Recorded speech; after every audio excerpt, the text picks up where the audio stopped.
দশায় থাকার জন্য সৃষ্টি হয়নি। ১ নম্বরে, কেন অ্যালেন চিড়িয়াখানার সবচেয়ে বুদ্ধিমান ওরাং ওটাং? সে রক্ষকদের কাজের ধরন লক্ষ্য করত, সবকিছু কিভাবে কাজ করে তা বুঝত, এমনকি বের হওয়ার পথ তৈরি করতে যন্ত্রাংশ ও বোল্টগুলো খুলে ফেলত। সে পালানোয় এতটাই দক্ষ হয়ে উঠেছিল যে চিড়িয়াখানাকে শুধু তার জন্যই বিশেষ নিরাপত্তা ব্যবস্থা নিতে হয়েছিল।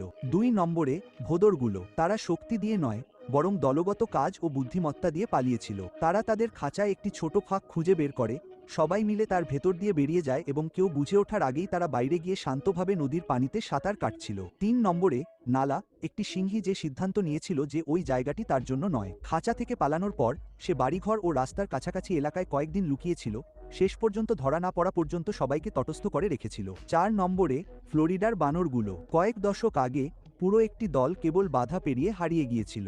সবচেয়ে অবিশ্বাস্য ব্যাপার হলো, এটি কোনো বিচ্ছিন্ন ঘটনা ছিল না। আজ পর্যন্ত তাদের বংশধররা সেই অঞ্চলের ম্যানগ্রোভ বনে স্বাধীন ও বন্যভাবে ঘুরে বেড়ায়। ৫ নম্বরে, ইভি। ১৯৭০ এর দশকের একটি অল্পবয়সী গরিলা প্রমাণ করেছিল যে পালানোর জন্য তাকে কিছু ভাঙতে হবে না। সে সতর্কতার সাথে তার খাঁচার একটি অংশ খুলে বেরিয়ে পড়ে এবং এমনভাবে ঘুরে বেড়াচ্ছিল যেন সে চিড়িয়াখানায় এমনিই হাঁটাহাঁটি করছে।